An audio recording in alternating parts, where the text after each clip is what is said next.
Hello and welcome to the Greg Fearon podcast with your host Greg Fearon. And today I've got another awesome guest. It's one of my fellow Fit Pro buddies.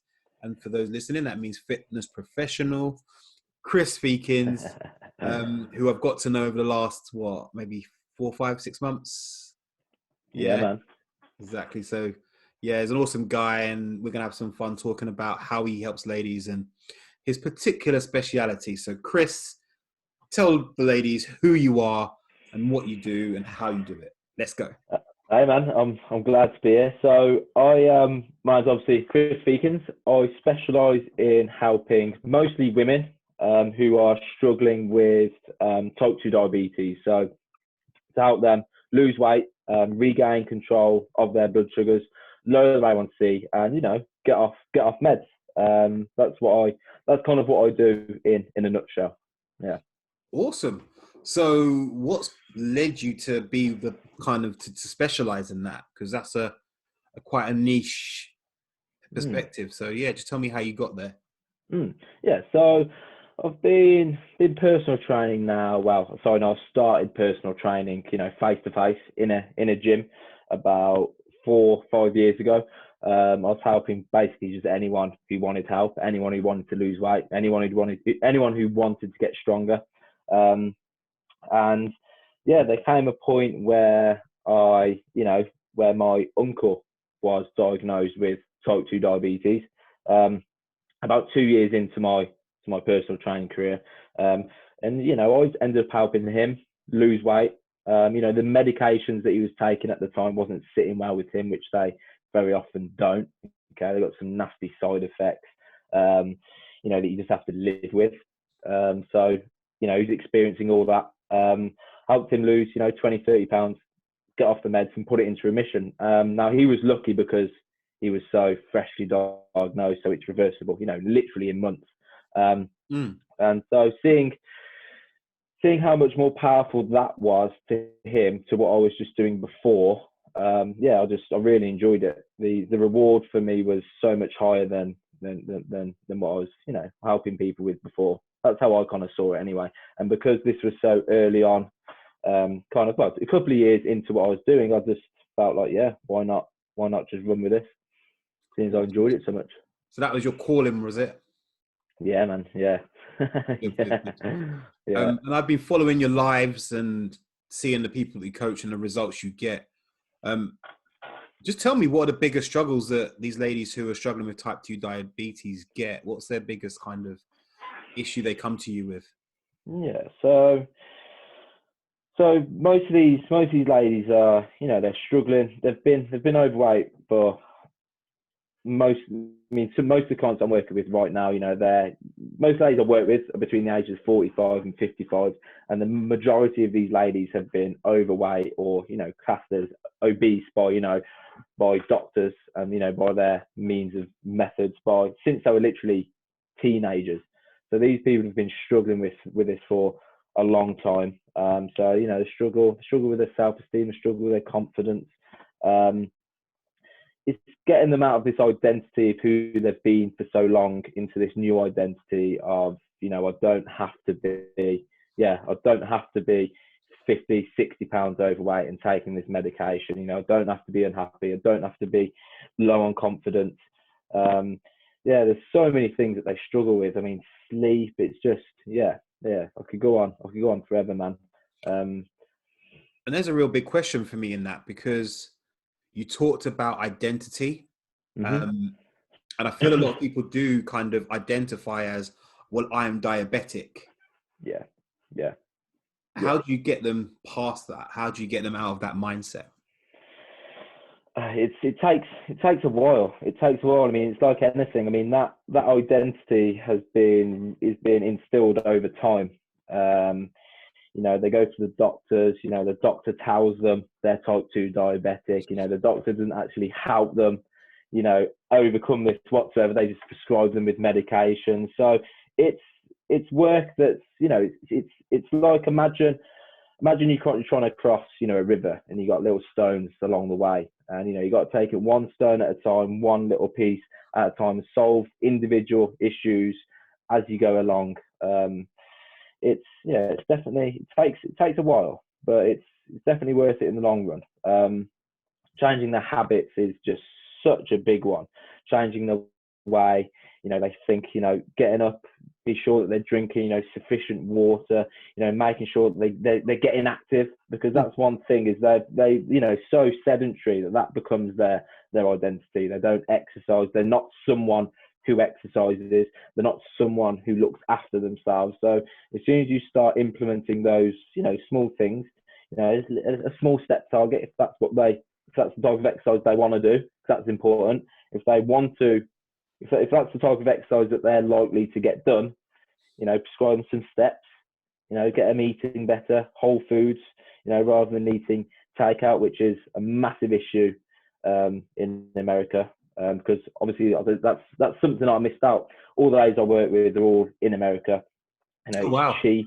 There's so many options to I speak to ladies who, the other day I spoke to a lady who eats lunch and dinner, fast food every single day, and spends $800 a month on fast food.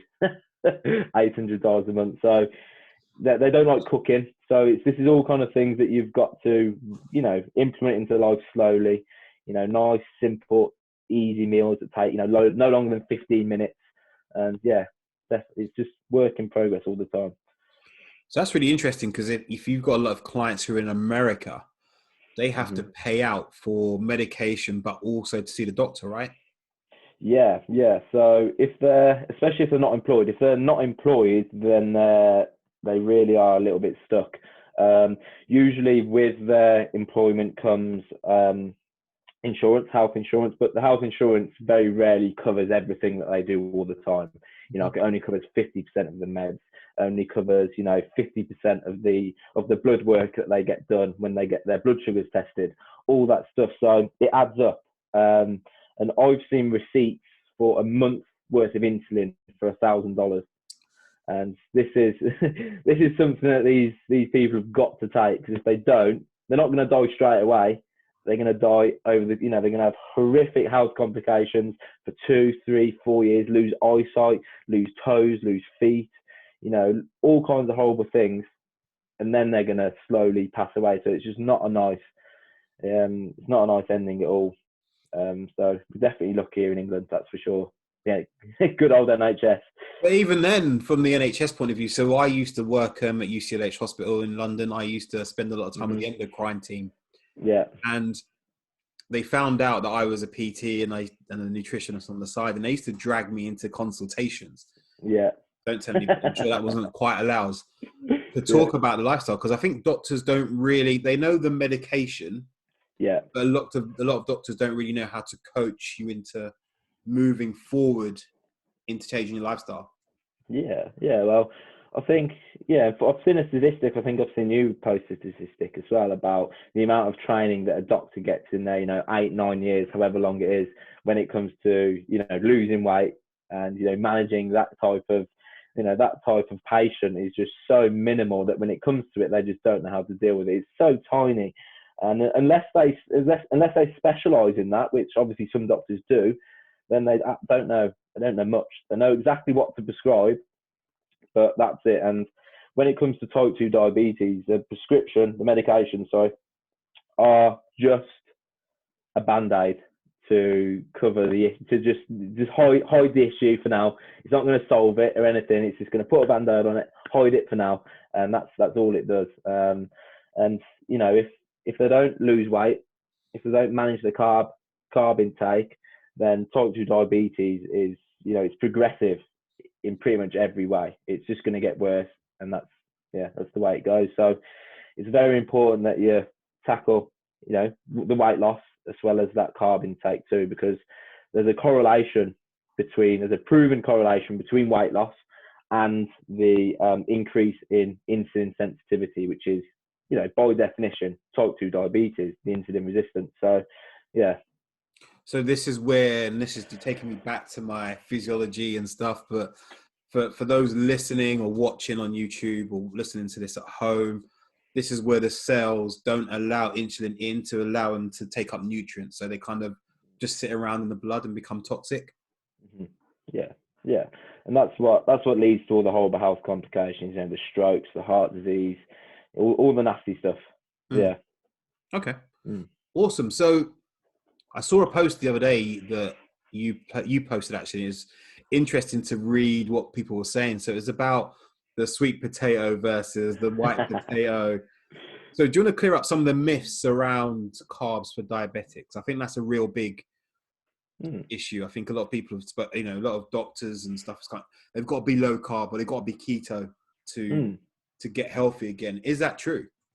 No, absolutely not. So obviously, first of all, you've always got to remember that carbohydrates never cause fat gain in any significant amount. So there's always that. And then, yeah, I mean, carbohydrates, yes, they are going to have an effect on blood sugars, but it completely depends on, you know, the glycemic index of the carbohydrate that you're eating, as well as the moderation of what you're eating. So, yeah, that post I put was, you know, white potatoes are bad, sweet potatoes are good, you know, true or false.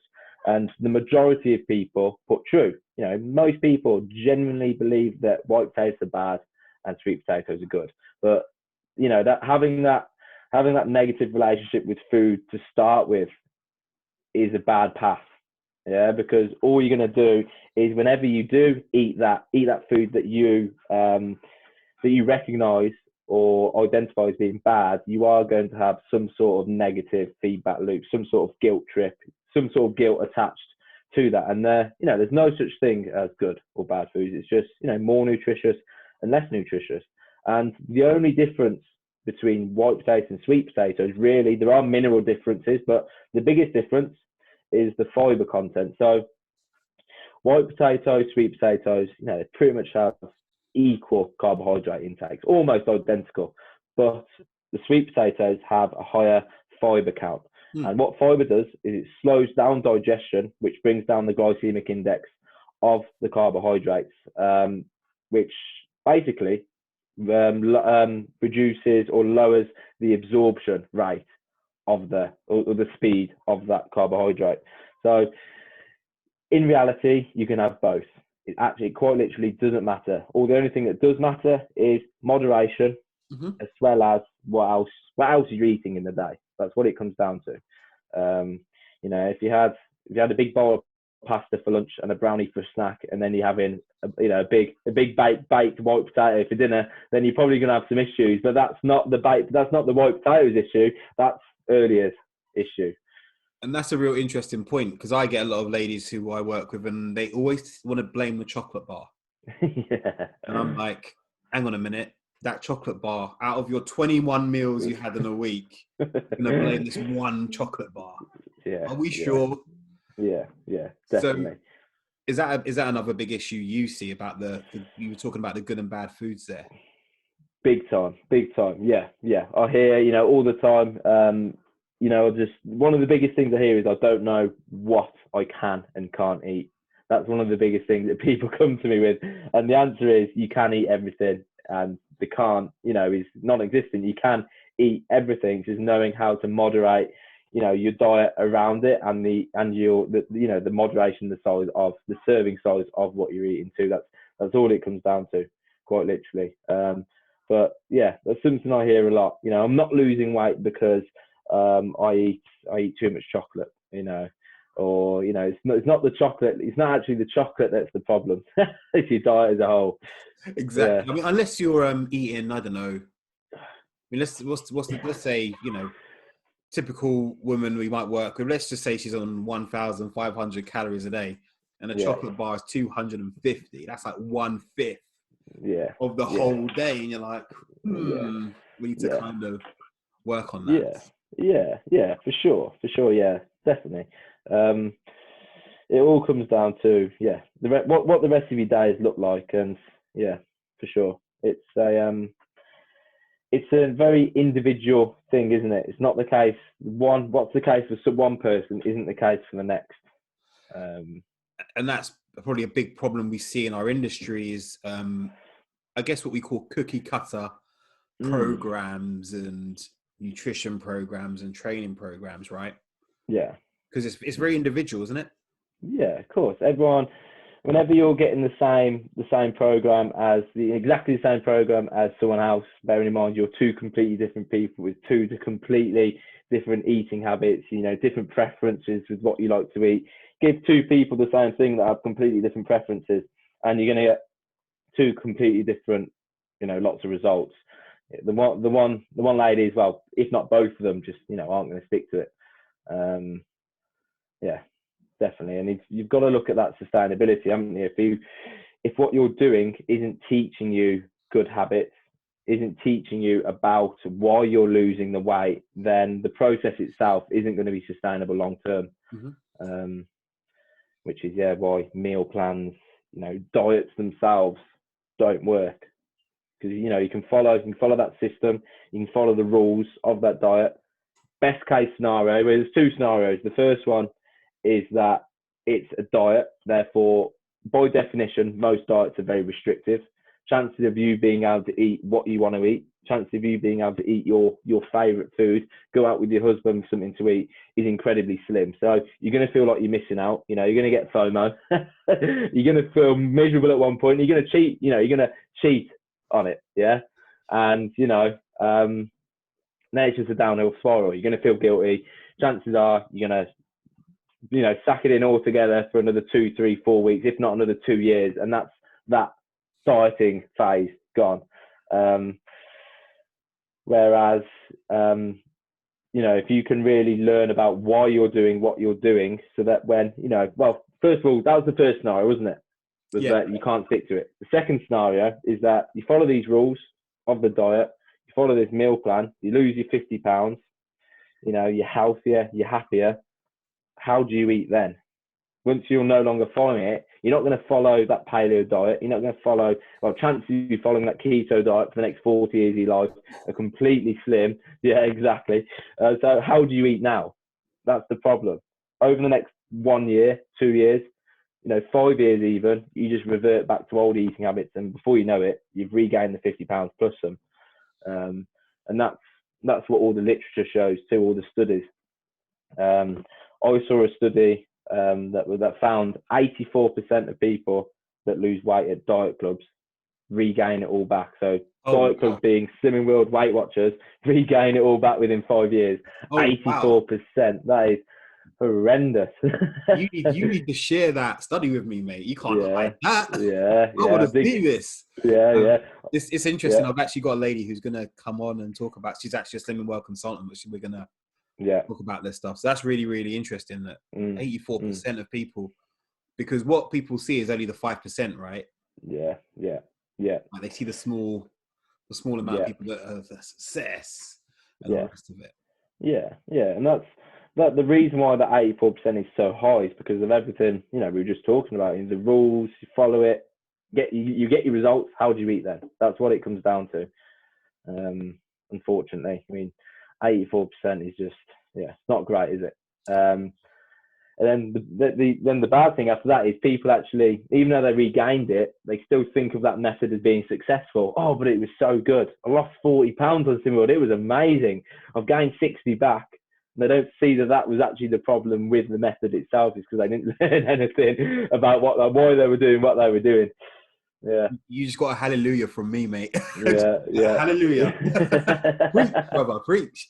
Yeah, I think that's an interesting point, that people will go, oh yeah, it really worked for me. Yeah. Like you said, they're 60 pounds heavier. Yeah. Well, hang on a minute. Yeah. You've got to really. So is that then about self rather than the diet? Because it sounds to me, what you're saying is, and you sound very similar to me, that you're trying to look at the whole person rather than just the diet plan. Yeah, definitely. Yeah, like we were saying before, every person's completely different. Some people prefer to eat. Some people like to eat 30% of their calorie intake from snacks. Some people like to eat 40% of their calorie intake from snacks. I'm not going to stop them doing that if that's what keeps them happy, and if that's what keeps them on track. Not one shoe fits all, of course. Very much so about each individual needs. Yeah. So you've got a program and a methodology. Do you want to talk about that a little bit? Yeah. So my methodology is the same as the same as yours. You know, calorie deficit is what's needed to lose weight.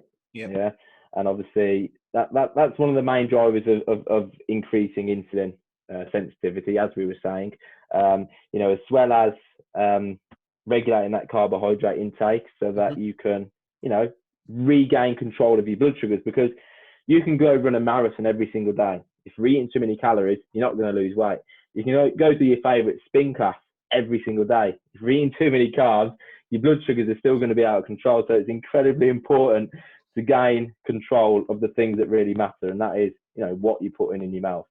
And then obviously consistent movement, consistent general movement, doesn't matter what it is, whether it's walking around the house, walking across the car park, walking up the steps, and, you know, some form of exercise that you enjoy doing, you know, on a semi-regular basis.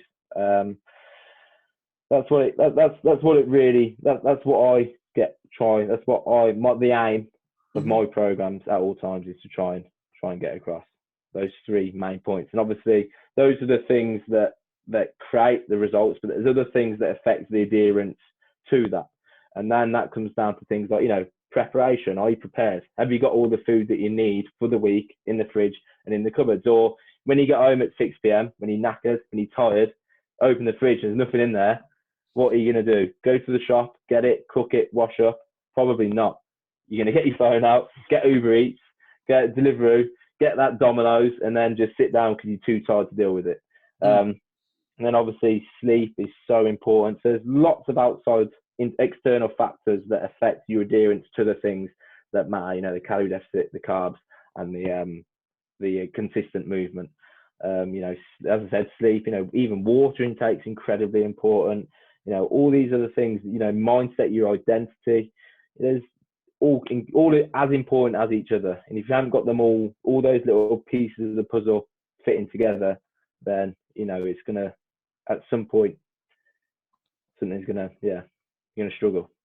And that's where I think diet clubs, as you know, don't actually teach you. They don't teach you the things you just talked about.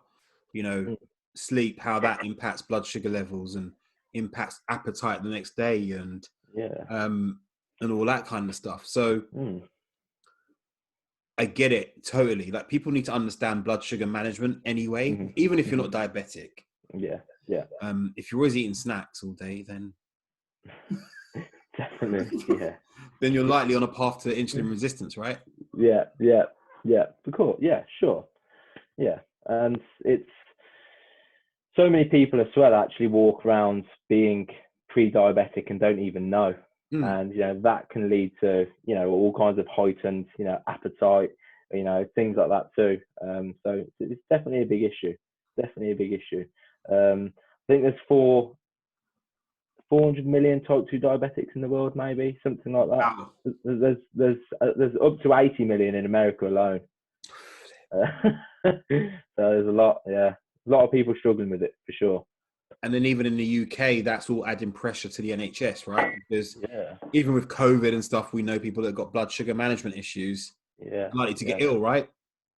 Yeah, exactly. Well, that's why people with type 2, why people who have type 2 diabetes are so vulnerable with COVID, because, you know, that can really, you know, if you put in hospital with, you know, struggling with COVID and your blood sugars are, you know, through the roof, you know, you're risking going into coma, you're risking, you know, life-threatening, you know, additional things that you were also battling COVID, that you're almost about to go into an induced, you know, into a coma because your blood sugars are so high. Scary Mary, right? Yeah, so definitely. If I'm a lady who's diabetic and I come to you, or I want to see how you do things, what are the kind of top 4 things you would say to any lady who's in their 40s, been diagnosed with diabetes? What are the 4 big tips you'd give them?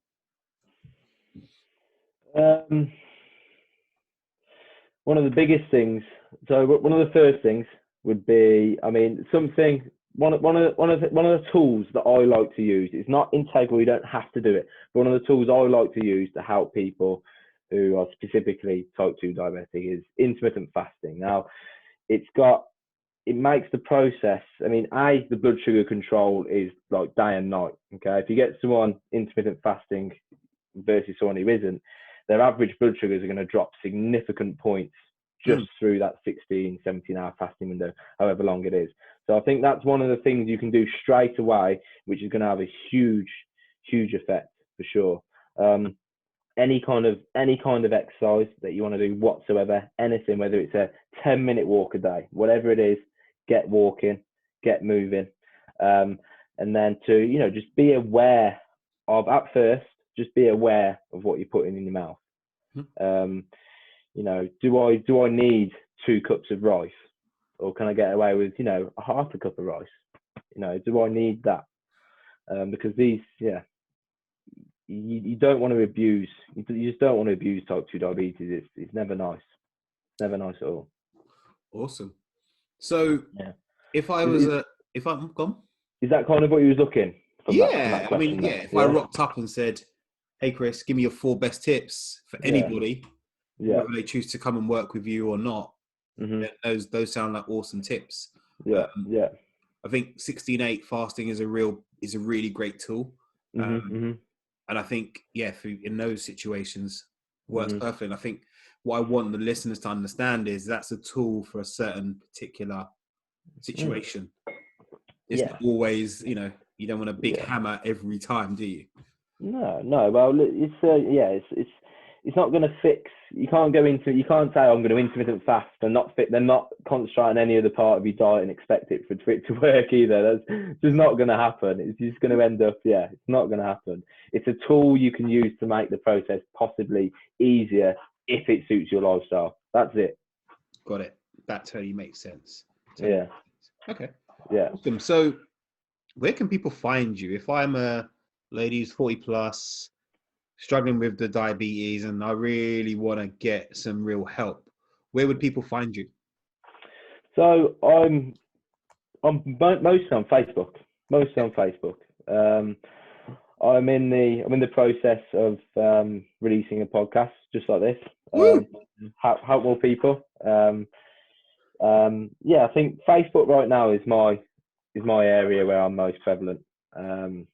So just Chris Feakins, isn't it? And I would obviously share links to this episode as well, and share your profile so people can get help from you, because I think there is a whole lot of people who are struggling with diabetes and they've been to the doctors, but they just don't know where to go, and you'll be the person that I would send to straight away if they need that help. So that's awesome. I've got one last question. It's a really big question, really important question. What's your favorite leg exercise? Recently, this is a sly dig for anyone that doesn't know. I don't know what you're talking about.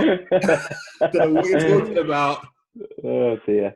So what? Recently, since last, I've been struggling. I'm going to go on a bit of a tangent here, but I've been struggling with a bulging disc in my back. So I've been having to stay away from top loading exercises when it comes to leg movements. At one point, the only real heavy squat I could do was a front squat. But now my back's got to the point where I can back squat, low bar back squat even again. So that's really nice. That's probably my favourite exercise again now. Now I'm progressing at it. The only issue rather is that I've got bicep tendonitis now on the right side from the low bar squat. It's the last thing you'd expect from a squat, but yeah. I guess that just shows how exercises are linked. Like people just say, "Oh, well, it's a leg exercise," but there's so many other mechanics involved. So I thought you were going to say calf raises. I've got about get the measuring tape out. I've got about 8-inch calves.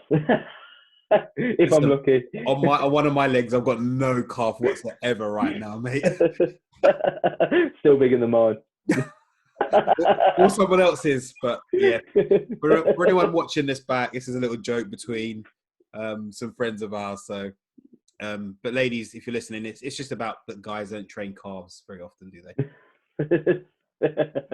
It's the one thing that ladies always, complain about. They're like, oh, well, he looks buff up top, but he's got no legs. Skips leg day. Yeah, can't be skipping leg day. So ladies, do not skip leg day if you're watching, if you're listening back to this. Yeah. So, buddy, I'm excited to hear your podcast, and I'm looking forward to it coming out. So, obviously, please share the links when it comes out, and I'll make sure that people know about it. Sure, man. And I'll make sure people can find you as well. Mm-hmm. But this has been awesome. I think we've got a part 2 on this one to do at some point. Yeah, for sure, man. So we can go down the rabbit hole a little bit more. Mm-hmm. So yeah, I really love to have you back on again. Yeah. So that was awesome. Thank you for coming on the show. Anytime, man. I enjoyed it. Thank you very much for having me. Yeah, and I'll look forward to your next live.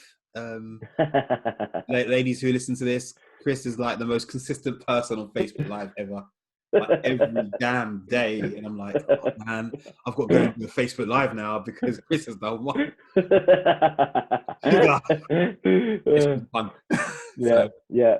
No, your Facebook Lives are awesome, and I think a lot of the ladies that listen to you get a lot of value, and obviously that's why they then come and work with you. So keep up the good work, buddy. Yeah, cheers, man. Thank you very much. Cool.